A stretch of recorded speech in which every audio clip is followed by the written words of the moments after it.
Good evening and welcome.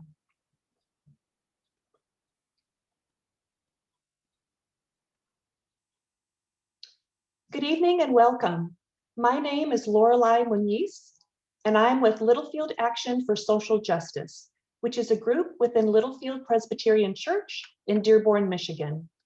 We are grateful and honored that you've joined us tonight for a community conversation on environmental justice in Dearborn, focusing on South End air pollution. Since the theme is environmental justice and Earth Day was last Thursday, it's important to take a moment to acknowledge the land. The land, currently known as Dearborn, is nourished by the Rouge River, which flows to the Detroit River and connects Lake Huron with Lake Erie. Dearborn's more than human inhabitants include the red-tailed hawk, white-tailed deer, great blue heron, muskrat, marsh fern, wild columbine, and red oak.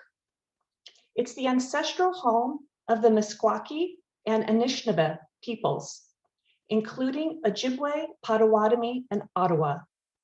These indigenous peoples were stewards of this land for thousands of years and were forcibly removed en masse in the 1800s. Despite the relocation and genocide, about 200 Native Americans live in Dearborn and about 3,000 in Detroit. In this era of climate crisis, it would be wise of us to cultivate a sustainable relationship with the land like indigenous cultures do, with the respect and reciprocity instead of extraction and consumption. As Dr. Robin Wall Kimmerer says, living in a way that not only we are grateful for the earth, but that she is also grateful for us. With that in mind, let us turn toward the present and future of Dearborn and introduce tonight's panelists, Salah, Jeff, Justin, and Abdullah, who we are honored to have join us tonight. Salah Ali is a resident of Dearborn South End and an electrical and computer engineer at Ford Motor Company. Among his extensive community involvement, he is a member of the Clean Air Council of the Michigan Environmental Justice Coalition. He serves on the Michigan Advisory Council on Environmental Justice and is a Michigan League of Conservation Voters Education Fund board member. Justin Awenu is an environmental justice organizer for the Sierra Club and works for clean air, water, and a just economy for all communities. He currently serves as the youngest member of the Michigan Advisory Council on Environmental Justice and the Black Leadership Advisory Council, both under the direction of Governor Whitmer. Justin is a fourth-generation Detroiter and has published opinion pieces in the New York Times, The Hill, The Guardian, and the Detroit News on a variety of environmental and social justice topics. Jeff Korninski is the Assistant District Supervisor of Air Quality within the Michigan Department of Great Lakes and Energy. He has worked for the past 19 years within the Detroit District Office, which serves as the agency's office for air quality compliance within Wayne County. Abdullah Hamoud is serving his third term in the Michigan House of Representatives, emerging as a strong voice for civil rights and a leading mind for health policy. He represents the 15th House District, comprising his hometown, Dearborn. As a proud son of immigrant parents, Hamoud has been unwavering in his commitment to Michigan and Dearborn for more than a decade. He is currently a candidate for Dearborn mayor. Thank you to our panelists for your time tonight and to all our attendees for your interest in being here. This program is being recorded, streamed live on Facebook, and will be available for viewing on YouTube. We also extend a warm welcome to specially invited audience members, Tim Hawkins, Director of Property Maintenance and Development Services for the City of Dearborn, and Dearborn City Council member Leslie Herrick, who helped bring this panel together. The format of our forum tonight is Abdullah will spend about 40 minutes moderating a discussion among panelists about air pollution and quality of life in Dearborn South End, For the last 15 minutes of the hour, we'll take questions from the audience. We welcome your questions. If you are watching on Facebook Live, please write your questions in the comments at any time. If you're here in the Zoom meeting, please submit your questions in the chat at any time. Anna Dewey and I will present the audience questions to the panelists. We will get to as many as we can, as we have time for. Again, we are so grateful that you are here. Let's get started. Abdullah, the floor is all yours. Thank you so much, and good evening or afternoon-ish, whichever you prefer today. I'm so excited to be a part of this conversation, this really important discussion. We have a lot to discuss, and we have a great panel of experts. As you were reading through all the bios, I was reminded about how we were able to pull together such an amazing roundtable on this topic. And a big thank you, first and foremost, to you, Lorelei, to Anna, and to the Littlefield Action for Social Justice organization, and to Councilwoman Herrick, as well as Director Hawkins, for being here as well. I think this is going to be a great informative conversation, and hopefully to those tuning in, you will find this to be not only informative, but maybe learn of ways to help us improve our environment right here in our backyard. I think that is the primary goal. That is the priority that many of us have been advocating for. Maybe we will find ways for all of us to come together and realize what we can do, what's tangible steps we can take as a community, not only those residents in Dearborn, but those adjacent to Dearborn, because as we know, air has no boundaries, and the quality of our air impacts each and every single one of us and our families. And so I think the first question I want to start with, and I'll open up these questions to the panels, but the first question I want to begin with is one that began to surface when I first assumed office and we were advocating for improving the environment. We often hear the age-old question, kind of the chicken and the egg. What came first, the industry or the neighborhood? And I'm hoping that someone can speak to the history of the industrialization in the region, particularly in the south end of Dearborn, Southwest Detroit, and speak to kind of then the proliferation of the surrounding neighborhoods and when they came about. And so I'll turn that question over to the panel. I believe maybe Salah or Justin, maybe you can speak to that to a certain capacity if you can. And even add, if you may, your personal experience as residents in the community who might live in some of these affected regions that are disproportionately impacted, and how it's really impacted your family. So I think I'll open it up there and see which panelist would love to offer some remarks. I will say Salah, you should go first. There we go. Hi, good evening, everyone.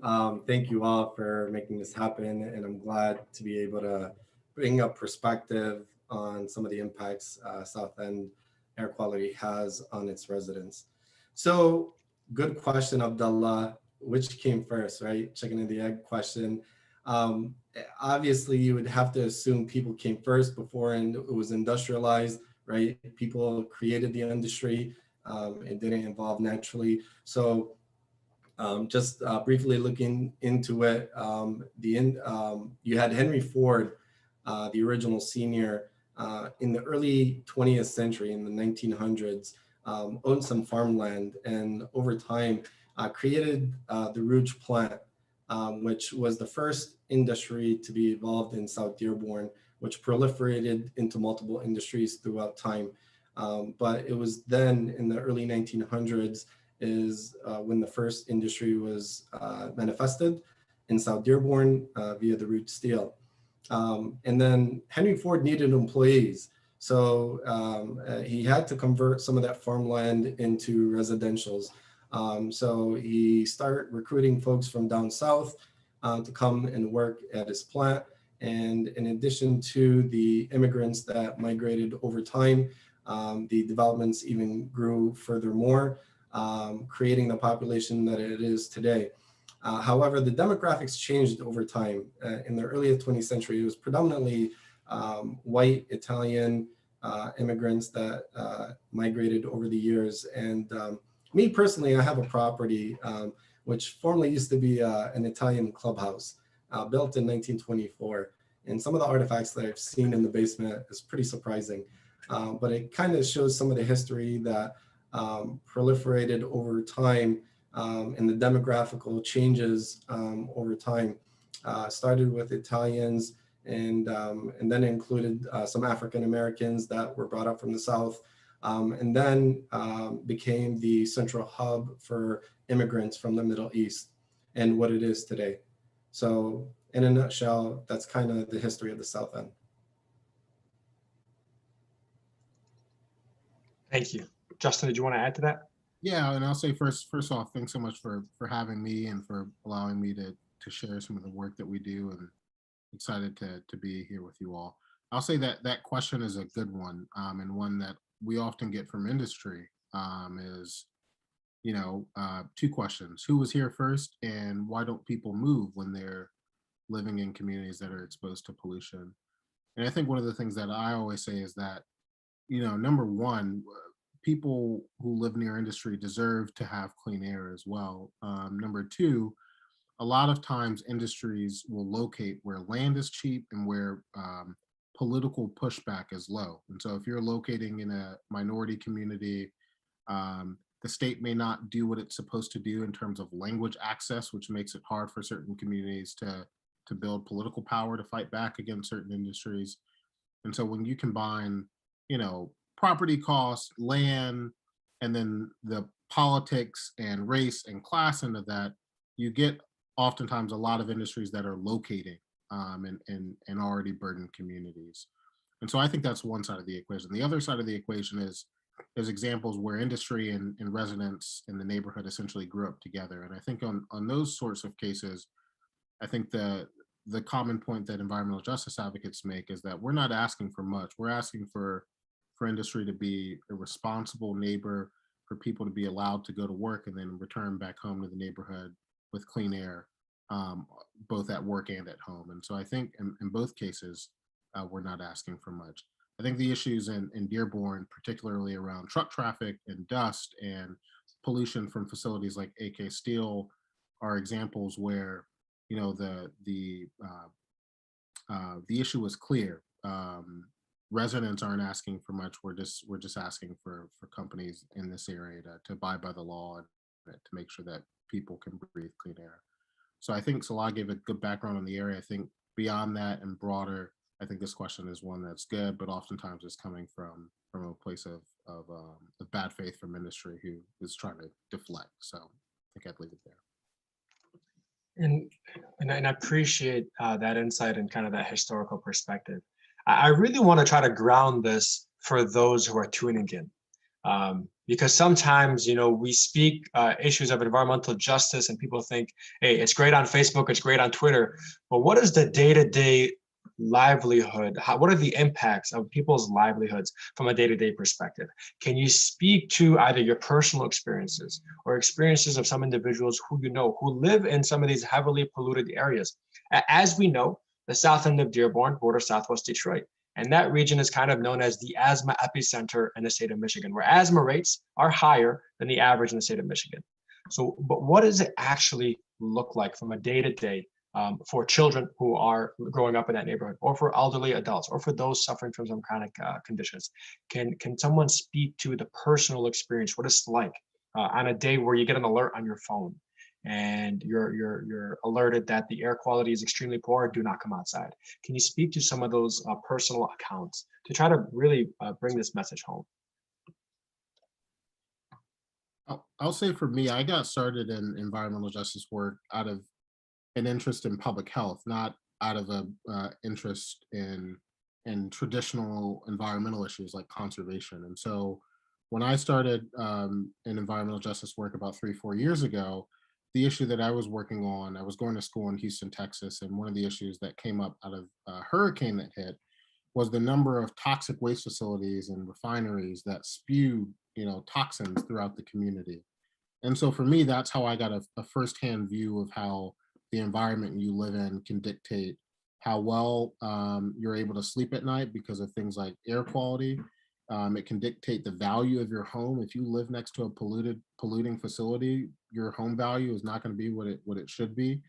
If your children, as is the case at schools like Salina, are going to school in an environment that's polluted, not going to be able to reach their maximum potential. And so I think of environmental issues as not just issues of conservation and of course green space, saving polar bears, etc., but of real personal day-to-day issues that dictate, things of course like asthma, but also things like how much money you pay for healthcare, how well you do in school, the value of your home. And so I think these are the human stories that we get out of the area that I work in primarily, which is Southwest Detroit, but also out of the south end of Dearborn. It's the personal day-to-day experiences that I think people want to see a change in.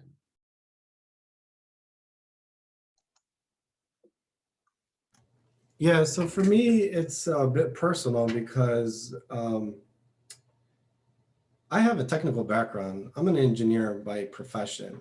I was kind of pushed into the environmental space by no choice. Having experienced firsthand the impacts of poor environment, poor air quality. I was born in Detroit, but grew up in Dearborn, and most of my life in South Dearborn. And as I was growing up as a child, I never understood why things were the way they were from an environmental standpoint. Why do we have so many billowing smoke? Why do we have so many fugitive dusts? Why do my clothes smell a certain way living in a certain area of the city? These were questions that I couldn't understand as a child. And then if you really want to understand the impact from a social standpoint, as you progress and venture out of South Dearborn, you meet other people and then you realize that this is not the norm. This is something that's problematic in this one particular area. And over time, as I grew up, I went through school, through engineering, obtained my bachelor's and master's. But it was in 2008, during the recession, when I really got heavily involved, when it was the worst economic times, even considering this pandemic, was back in 2008. And is at that time is when I really invested myself into the environmental work and really doing everything possible to improve the situation. People don't realize that don't live in South Dearborn or don't live in the 48127 area code or parts of downriver. They don't really understand the impacts this environment has on their quality of life. How many of you drive home after a car wash and have to deal with what route to take home in order to keep your car clean? How many of you time their presence outside to mitigate and reduce the amount of consumption of poor air quality? Those that don't live in South Dearborn or live in the 48127 area code don't understand that perspective. And the health impacts goes unannounced from respiratory problems. And you want to talk about a pandemic that specifically attacks your respiratory system. People in BIPOC communities are most impacted. People that are industrialized areas are most impacted by an environment, in conjunction with a pandemic that does exactly attack your respiratory system and really puts it in a much severe health concern. So the impact is real. The change is a must. And I'm really hoping that this opportunity is to relay some of that experiences to the public, to really be engaged and really take the environment as a serious concern, because whether you are directly impacted or not, the situation is only a matter of time before reaching your community, because air has no boundary. The concentration of air pollution will always cascade throughout the surrounding area. And with the lack of understanding and attention to it, there's no means of slowing it down, and this industry can expand further and further and affect your community that you thought could never happen. Thank you both for that. I think what I want to first elevate, Salah, you said this is not normal. And I want to emphasize this point because oftentimes we hear the argument, for example, this is how things have always been, or it is what it is, or you know what you're purchasing when you move into this neighborhood. And I want to elevate this point because in the work of advocacy, when you're advocating for change, people say, well, why are you advocating for this? This is just how it's always been. This is something that you can't do anything about it, which is one argument I hate, probably, have the most hatred for. And I think it's important to recognize this is not normal.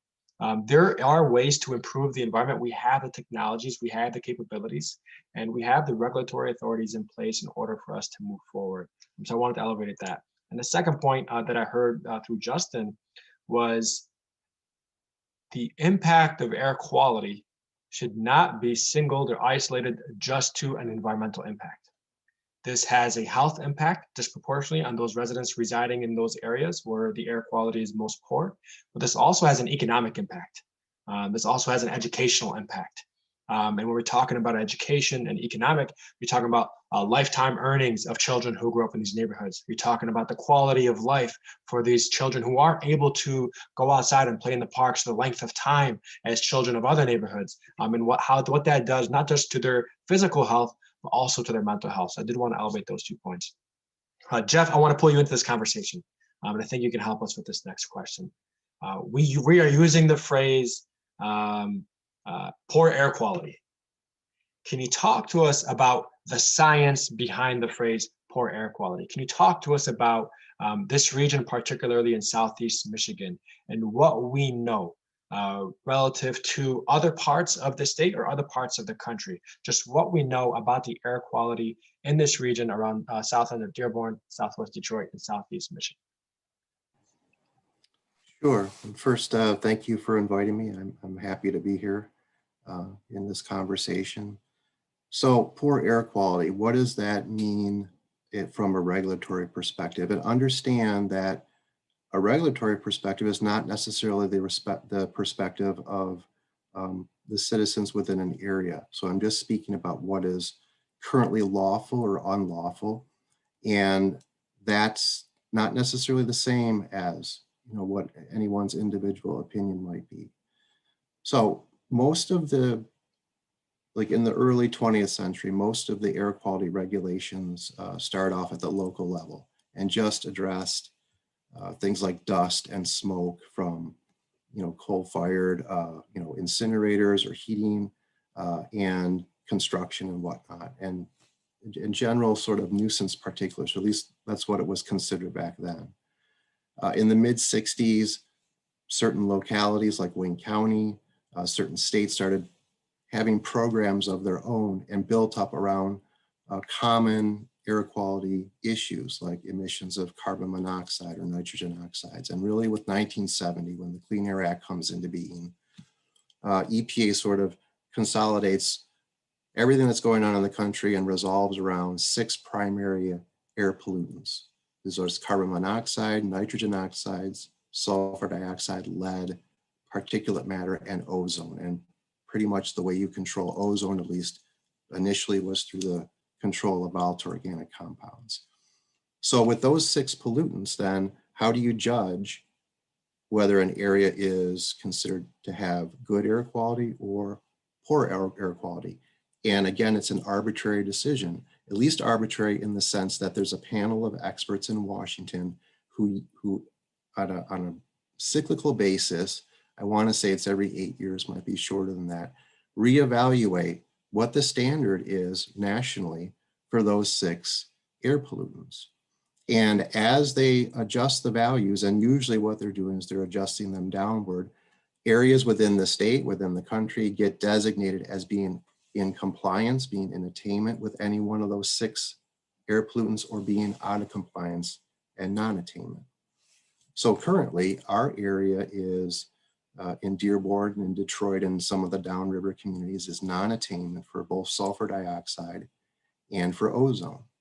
And that means that we actually have monitored values within this locality, which at some point in the past has registered values of those pollutants, sulfur dioxide and ozone, which is above the federal standards. Now, in many cases, the reason why we're monitoring at a higher level is because the standards themselves have changed. They become tighter and lower, and that's a good thing. But it doesn't necessarily mean that there's actually more pollution than before. It just means that our knowledge of the effect of these pollutants on the human body has improved, and we now believe that, you know, there's a certain value which might have appeared to be healthy or not going to cause problems 10 years ago, now is considered to be unhealthy. And in many ways, it's not just the value, but also what we would call the averaging time. So for example, the standard for nitrogen oxides for a long time was an annual standard. And what that meant is you might have very high levels of nitrogen oxide in a given area. But if you then countered that with low values a day later or a week later, it would balance out and you could basically, you know, get under the standard over an annual averaging time. Now, most of the standards are being changed to 1 hour standards when they were annual, such as in the case of NOx, so that if you have a peak, you can't necessarily average it out with lower values later on in the year or in the day or what have you. So by the measure of us being non-attainment for those two pollutants, you know, from a regulatory point of view, this is not healthy air because we don't have, you know, achievement of those two standards. But, you know, there's another question is that even if you do meet the standards, is it considered to be healthy air or not? And again, we have decisions coming out of the EPA in Washington, which basically says, yes, we're going to retain the standard here, or no, we're going to change it. But those opinions are just, you know, they are decisions by the EPA, but they're not necessarily taking into account many of the factors that, as we've gone along in time, that individuals are saying these standards are not necessarily sufficient for our current understanding of how these pollutants affect the human body. So I can tell you, for example, that our area in Dearborn, and by the way, so we have, you know, how do we judge most of these standards is by monitoring in neighborhoods. And the monitor that we have at Salina School in Dearborn is one of the most comprehensive in the state. It not only measures some of the, you know, criteria pollutants, it also measures metals.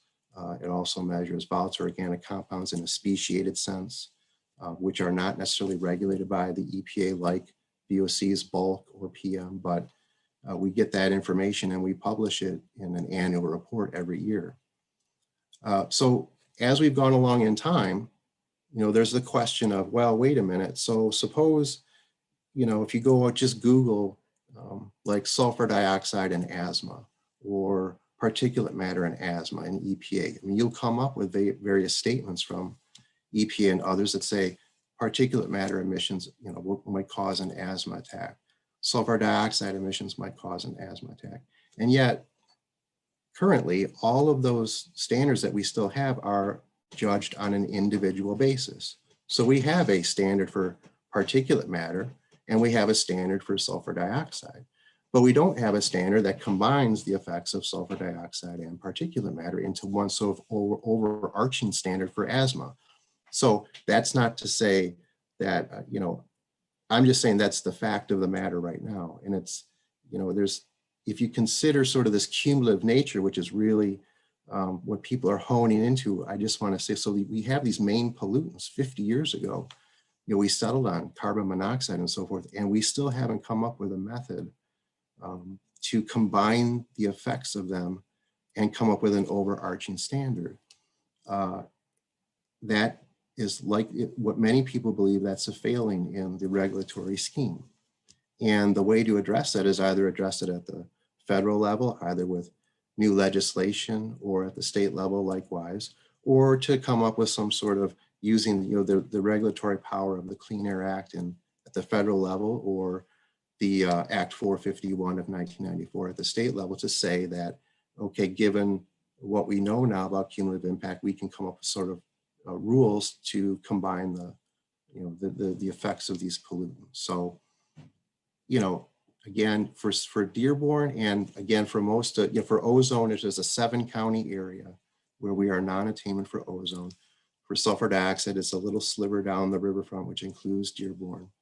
And so we, under those standards, we're not in attainment. We don't have healthy air. But I would stress again that even if we were in attainment, it's a debatable point as to whether or not the regulatory scheme that was put into place 50 years ago is sufficient for what we know now today. And that is, something that maybe needs to be debated, and maybe that we need to go in a different direction. Thank you so much for that in-depth explanation. And just so everyone knows, Jeff works obviously for the State Department, and so he's not able to insert his political opinion necessarily, but certainly we try to speak to the facts as the regulatory structure currently is. So I do want to make sure I include that input. Here's what I heard, just to try to break it down. A lot of it comes down to the current regulations in place to make the determination. And so I want to try to give an analogy.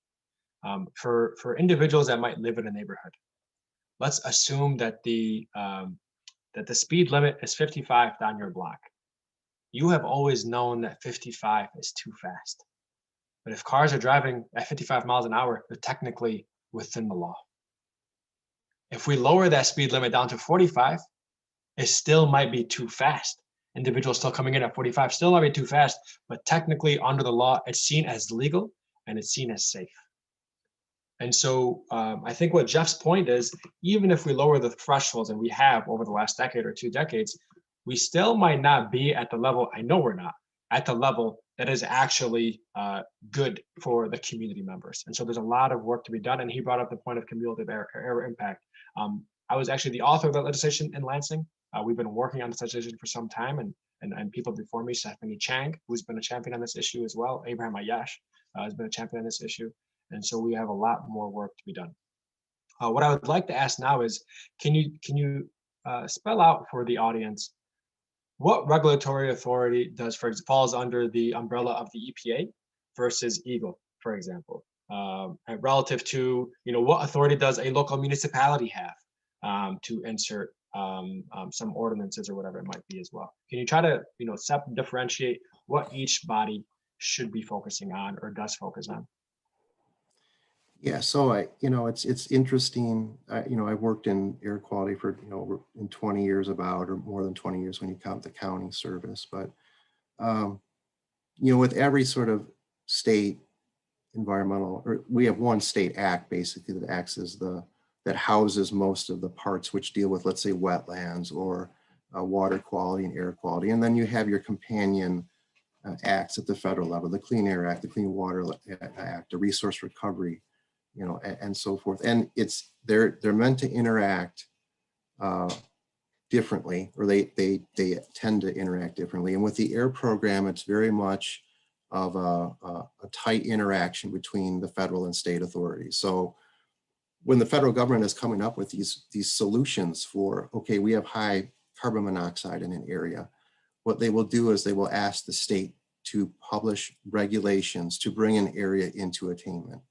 And then what happens is the federal government adopts those regulations so that they can enforce them themselves. When you have elements then of the Clean Air Act, like new source performance standards, which dictate for typical pieces of equipment that we might have, like crushers or catalytic cracking units at refineries, they'll pass a standard as to how the equipment is supposed to operate, and then they'll send to us the delegated authority to enforce it. So most of our permits that we have that we issue at the state level, which most of them are state permits, they're also enforceable at the federal level. And then most of the standards that are enforced at the federal level are also enforceable by state inspectors at the state level. And that sort of dual authority is not necessarily repeated in some of these other media. But in any event, whatever we're regulating, we have to find some sort of authority somewhere. So we don't necessarily have regulations for the most part that just say, look, if the air quality is deemed to be subjectively poor, you can go in and enact these various alterations to improve it. So like, for example, the sulfur dioxide issue, we are non-attainment. So what we tried to do was we issued permits to the 4 of the 5 facilities that we believed through modeling were causing the high impact. And the other one was US Steel, and they refused to get a permit with us. So we tried to implement a rule that would bring their emissions down. Then in combination, we would submit that to the federal government and say, we think this plan is what's necessary to bring our area into attainment. Turns out we lost in court because it turns out we are not able to issue a rule which targets one specific facility.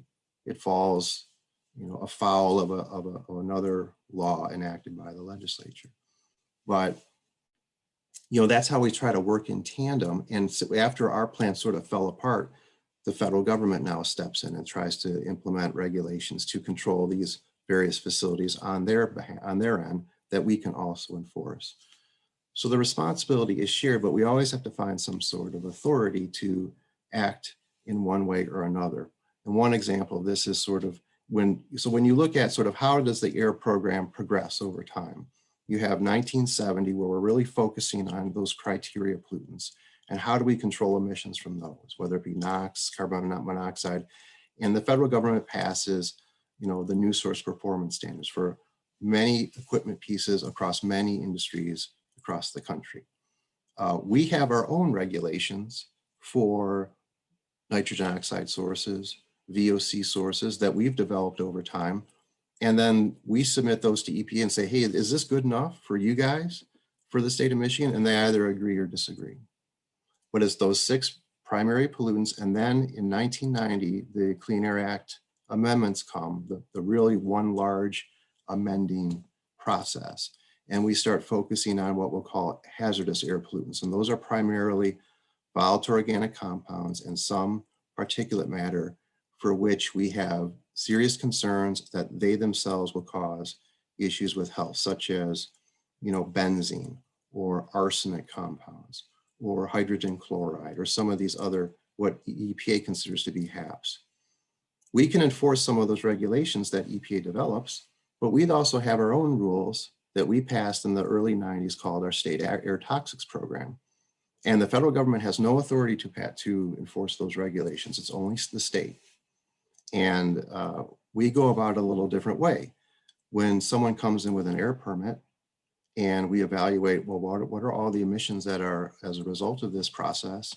And we compare them to what we call our screening levels for very specific pollutants that we've evaluated to determine whether or not we believe that's going to cause an undue increased risk for cancer, or whether it might have some sort of acute effect, such as, again, on the respiratory system.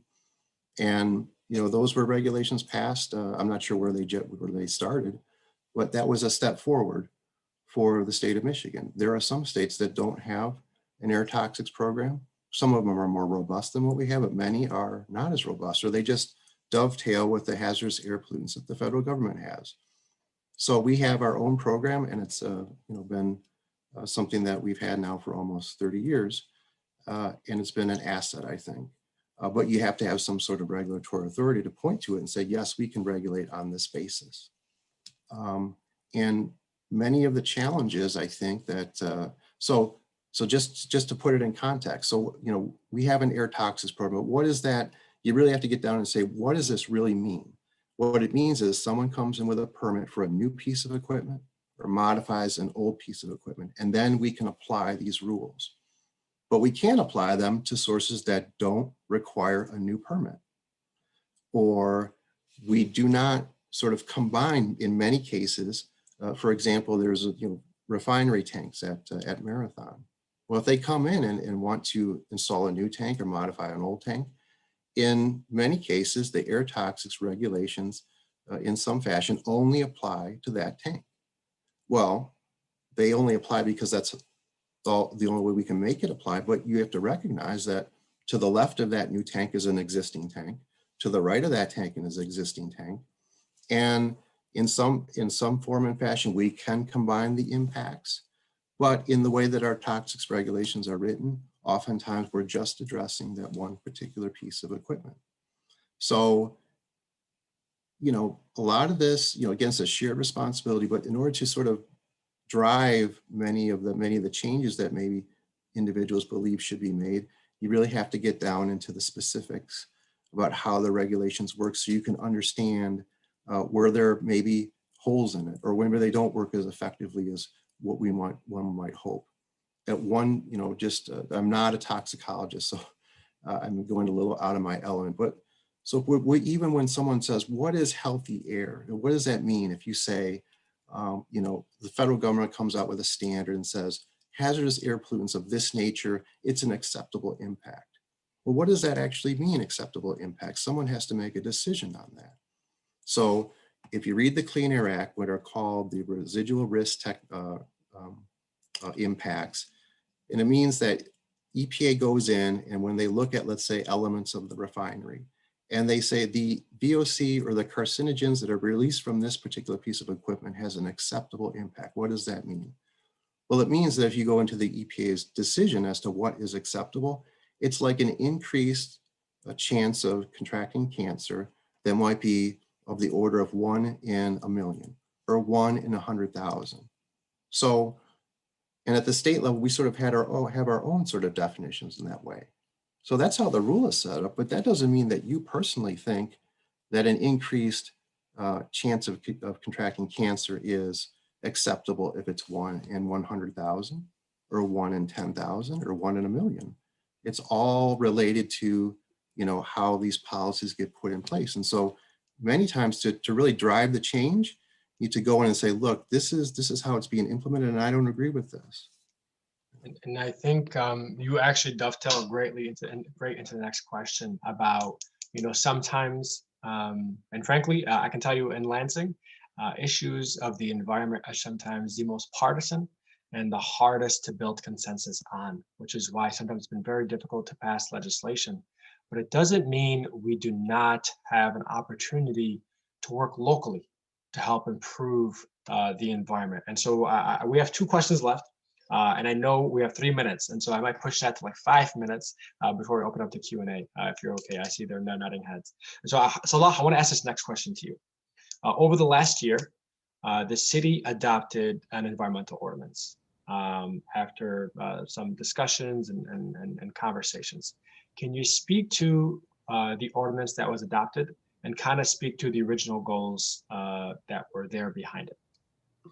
Yeah, so it's kind of a perfect segue of what Jeff had alluded to. And the thing is, it's folks like Jeff on the field and folks like Tim Hawkins on the local level that take the brunt of the lack of proper policy, right?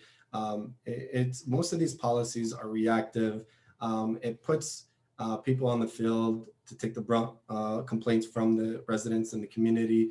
And the way the environmental standards are structured, it's cascaded from the EPA level down to the state and then followed down to the local level. So as Jeff mentioned, you have the Clean Air Act that was established in the 1970s, and they monitor those 6 pollutants. And the hidden category is that ozone aspect, the volatile organic compounds.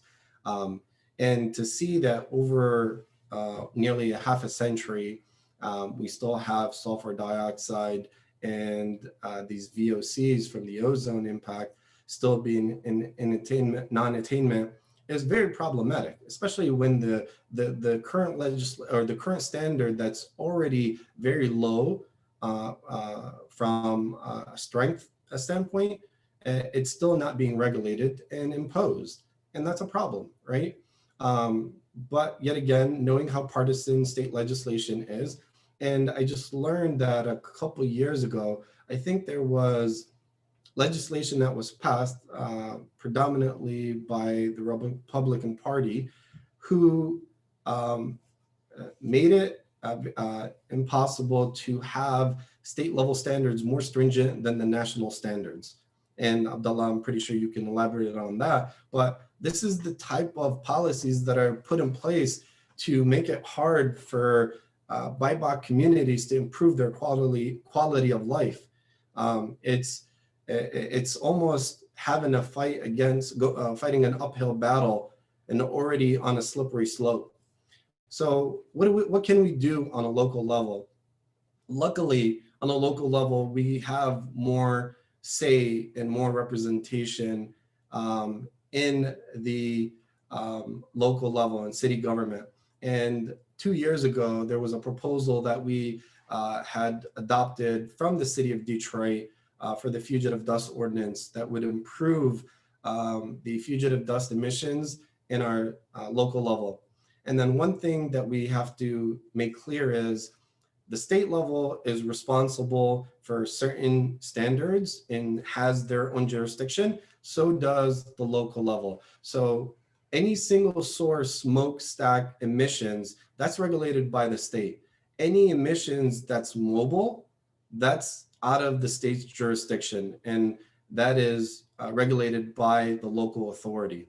So that is when we in South Dearborn have issues with truck issues, billowing out emissions, particularly levy. So they carry smoke slags from AK Steel to their processing facility just on the other side of town. And through that transport, you have trackouts, you have billowing sulfuric contaminants, you have liquid toxic spillage from the trailer bed all across its path. So those are not under the state's jurisdiction, under Eagle standards. That has to be regulated by the local government. And the fugitive dust ordinance that was proposed 2 years ago regulates all that. And it's a proactive approach. After 2 years, unfortunately, it was truncated to a much smaller version, which made it very difficult for the likes of Tim Hawkins and the inspectors on the field to really regulate and find the source. What's common between the local inspectors and the state inspectors is once they get to the scene of the violation, the air has dissipated throughout, and it's very hard to determine where the root cause of that violation came from.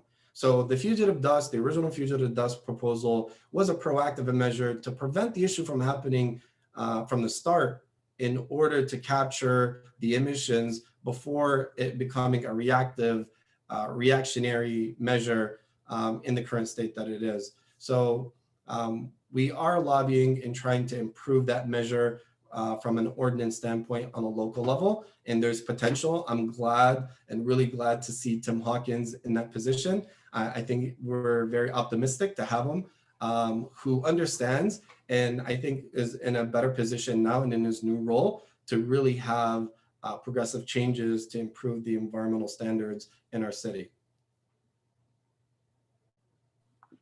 Thank you. Go ahead, Justin. And Justin, I don't want to limit you. I'll give you like a minute because I'll start the last question with you because I got to turn it back over. Of course, I'll keep it short. I'll just say that a lot of the issues that we're discussing, which is, you know, how close industry is to neighborhoods, to schools, to hospitals, a lot of that has to do with local zoning laws. And so these are rooms where not a lot of people know where to go and not a lot of people end up there other than the folks who are paid to be there, whether they're council members or industry lobbyists.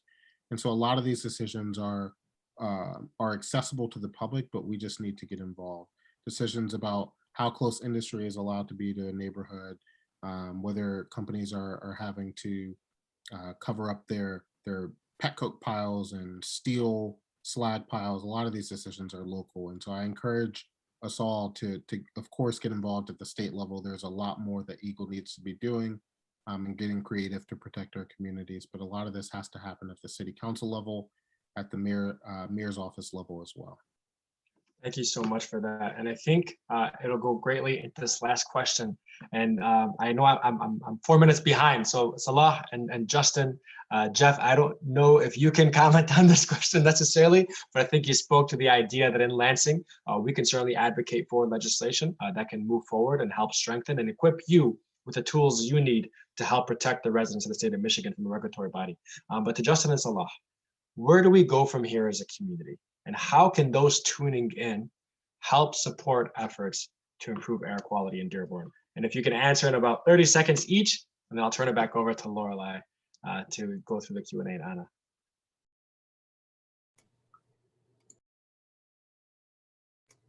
Okay, I guess I'll go first. As mentioned, I serve as a board member with the Michigan League of Conservation Voters, and they are one of, if not the most proactive, credible environmental group in the state. And there are the likes of them, like the Sierra Club, who just do such an amazing job. Essentially, what MLCV does is they have two entities. One is an education fund, and what it does is it predominantly educates the public on some of the issues that fall within the environmental standards. And then they have a second entity to make sure that environmentally conscious elected officials are put in position to have policy to improve the situation. So for more information, I've included my email address. It's sedearborn20@gmail.com. There's so much opportunity to get engaged. There are so many elections going on, especially in the city of Dearborn with local elections. And we have to make sure that the legislative body is comprised of environmentally conscious people who are able to pass ordinances that improve the quality of life here in Dearborn. Thank you. Justin. I'll say that putting my email in the chat, it's justin.onwenu@sierraclub.org. We love to get involved directly with residents who live and who are impacted in the neighborhoods so that you all can tell your own stories and speak for yourself and advocate for your own community. So put my email in the chat if you want to reach out. I'll also just say that elections are a lot more important than people realize when it comes to environmental justice issues. Even if a lot of these issues are happening at the state level, having city council members and mayors and other elected officials and leaders who are willing to speak up and fight for environmental justice is so important. So get involved with great organizations. Salah mentioned LCV, Sierra Club as well.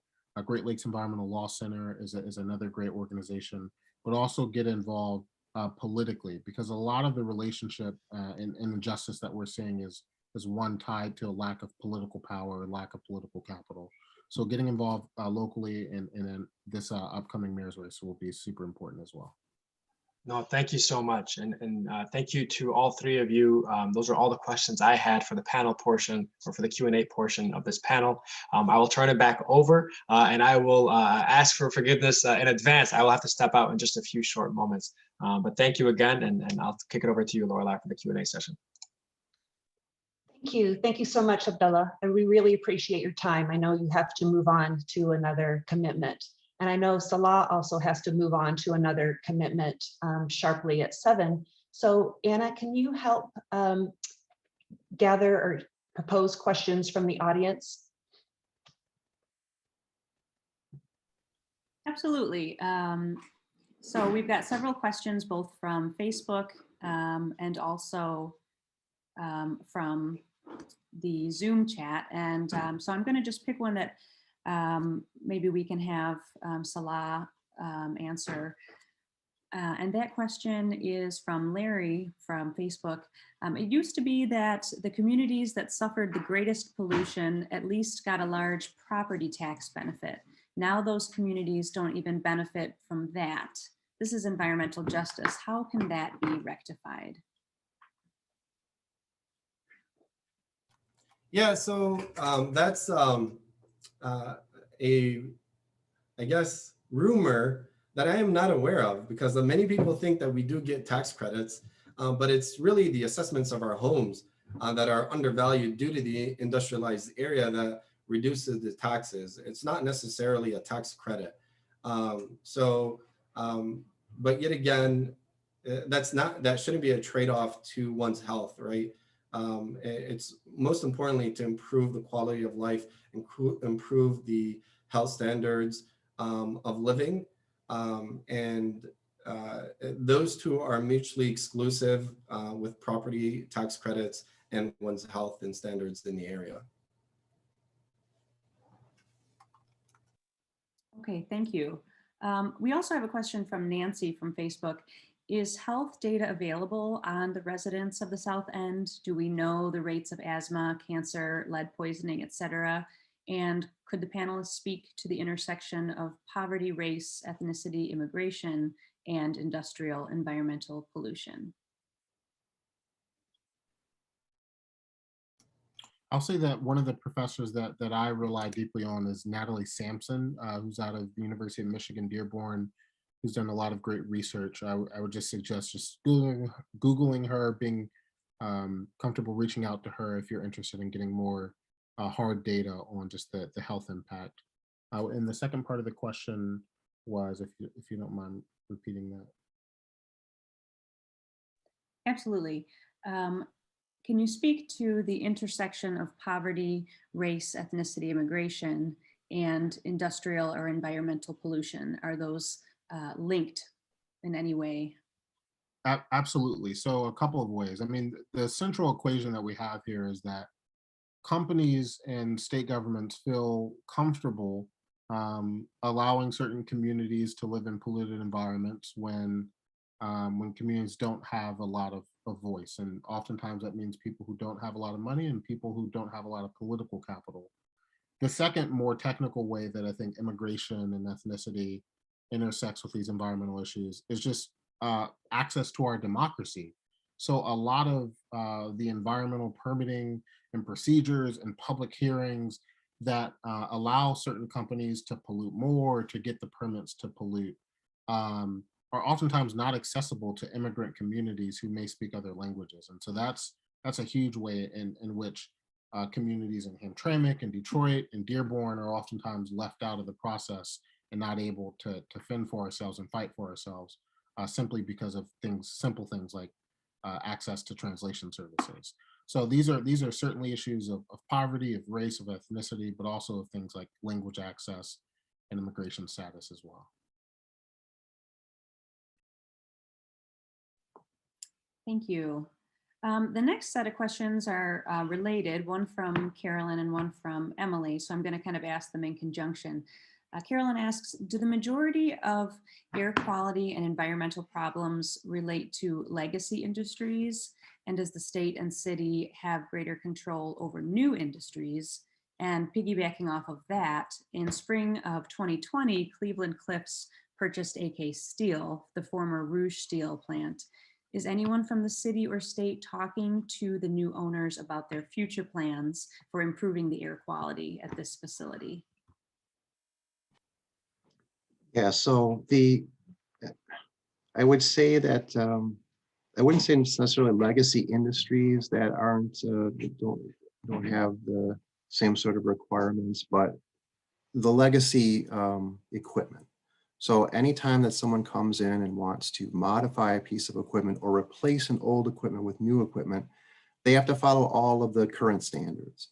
And then, so even if you, in most cases, sometimes we have what are called reasonable control technologies, which is a fairly low floor, and it does apply back to existing equipment. Like, for example, we don't allow for any storage tanks, with volatile organic compounds to not have a roof.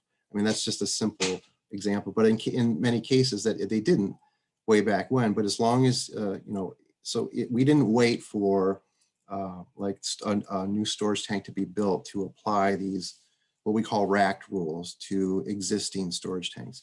But generally speaking, equipment that is existing and is not modified gets to operate under the standards that were in place when that equipment was built. That's not exclusively the case. If you look at, again, the federal MAC standards, if you qualify to be subject to the standard, they have a split, which is there's a standards for existing sources, and then there's more strict standards for new sources. But generally speaking, until something is changed, it gets to operate the way it historically operated. And that does create, so if you have a chrome plating facility next door to you, and it's been there for 35 years, it's going to have a different level of control likely than a chrome plating facility that gets built down the road that's new. Again, that's just how the program sort of grew out of its infancy. And the thought, I think, was, well, we can have instead of tackling all these older legacy equipment, we can just start with the new equipment, and then eventually everything will get changed out and all the new stuff will apply.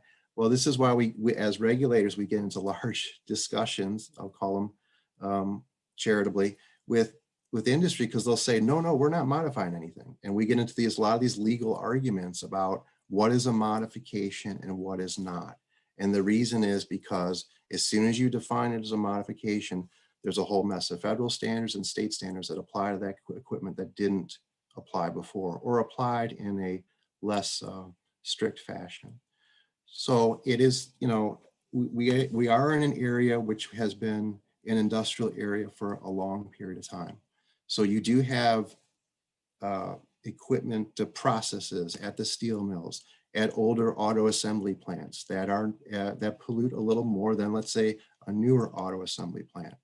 You have many legacy industries that grew up around the steel mills, like steel pickling lines with hydrogen chloride emissions.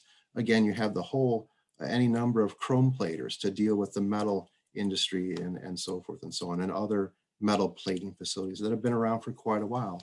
And as time goes on, yes, there are change outs and the new regs apply, but we do still have many sources with equipment that have been around for 10, 15, 20, 40 years.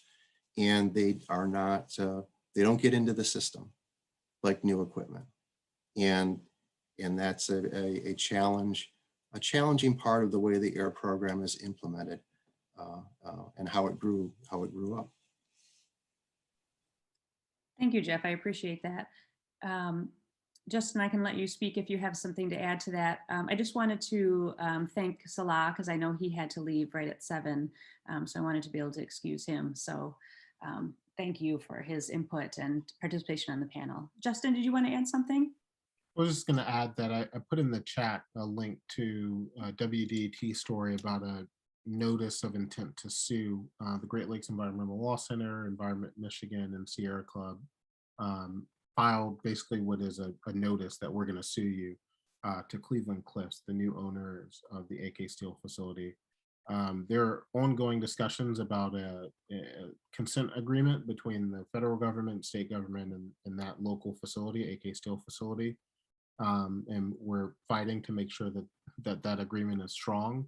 I will also say that this is a facility, AK Steel in particular, that's had a huge, I would say, bad history with the community, from fugitive dust to lead emissions to manganese emissions, things that aren't healthy for you. Also, of course, as we know, located right next to Salina schools. So if you'd like to get involved in that work, feel free to email me. Again, my email's in the chat. I'll put it in there again. But there is work ongoing right now to make sure that the new owners of the AK Steel facility are listening to community members, and that they're responsive to the needs and to the demands that the pollution needs to be lowered. Great, thank you for that resource. I know we're just a little bit after 7. I have just a couple more questions. Do the two of you have time to stick around for those two? Okay. Sure. Okay, thanks. How frequently, this is from Carolyn, how frequently must the 5 facilities report their environmental compliance numbers, and are these published to the public? It depends on the size of the facility. So one of the outcomes of the Clean Air Act amendments of 1990 was what was called the Title V permitting program. And there isn't much in the Title V permitting program that further restricts emissions, but what it does is it consolidates requirements into one large document, and it requires the source to periodically report, it's semi-annually, so it's twice a year, their compliance status. So the onus is not just on the regulators to go out and find things. The onus is on the source to faithfully report what we would call deviations or exceedances of their air quality standards. And that's signed by the responsible official, so under penalty of perjury. So for larger sources, and those are going to be like the steel mills, the refinery, many bulk terminals of petroleum products, auto assembly plants, some sources that that sort of are on the border, maybe an asphalt plant, maybe not, depending upon their their emissions. But most of the larger facilities are in this Title V permitting program, and they have to report compliance. Also, certain federal standards, whether you're what we call a major source or not, meaning a Title V source or not, They also have to report if they're subject to the federal standards, so the federal hazardous air pollutant standards. Sometimes they have to report depending upon the language in the standard, regardless of whether they have this overarching permit. So for most sources that are not in this Title V permitting program, their reporting requirements are usually less and sometimes not at all. Many of the smaller sources that don't fold into that program don't need to report on a periodic basis. They just keep records if they need to, and when a state inspector goes, or I guess a federal inspector from the regional office in Chicago, we review the records then. Even in the Title V source category, the amount of information that is posted on the website is not great. It's a criticism of the AIR program that we hear quite a bit. Some of it has to do with our legacy computer systems. Most things that we get are still a paper and form, and while we can scan them on occasion, it becomes quite a task. We have a lot of reports, which we do get. We do have some things that are scanned and available online, such as all of our violation notices and our inspection reports. And on occasion, we also have stack testing reports, but only sort of the executive summary. But we do not have at this point all of our submittals that we get in a form or in a fashion that they're online. We hopefully will get a new system soon, whereby there will be more transparency and we'll move more into the digital age. But right now we're still mostly paper, and that's how we receive all of our information, or at least most of it. All right, thank you. I appreciate that. The final question is just to kind of wrap everything together. I know that the people who have been attending here in Zoom and those on Facebook Live and those who may be watching this recorded later want to know, what is it now? What is the next step for us as a citizen? You mentioned that there's things at the city level, things at the state level, the federal level. What are some of the ways, and elections were mentioned, what are some of the ways that people listening today can help to put pressure on some of these industries to help improve the level of air pollution in places like Dearborn? So I mentioned this before, but I think the first thing is getting involved locally with organizations. Salah is with the League of Conservation Voters. There are great groups like the Sierra Club, the Great Lakes Environmental Law Center, Michigan Environmental Justice Coalition, who also do great work in the community in Detroit and Dearborn and other communities as well. So having a base, having other people who are willing to fight with you, having other impacted residents who are able to share, your own story, that's just really important. So joining environmental justice organizations is the first thing I would say. And the second thing I would say is that a lot of this has to change at the federal level, state level. We have to change our laws. And so making sure that that elected officials, our legislators, not only that they're educated, but that they're motivated to move environmental justice issues to the top of their agenda. We have a lot of elected officials who care about the environment, who think it's important, but who aren't necessarily prioritizing it in a way that we need to get the laws changed. And so making sure that your legislators are educated and also that they're motivated to move with urgency on these issues is just really important. So I'll leave it there.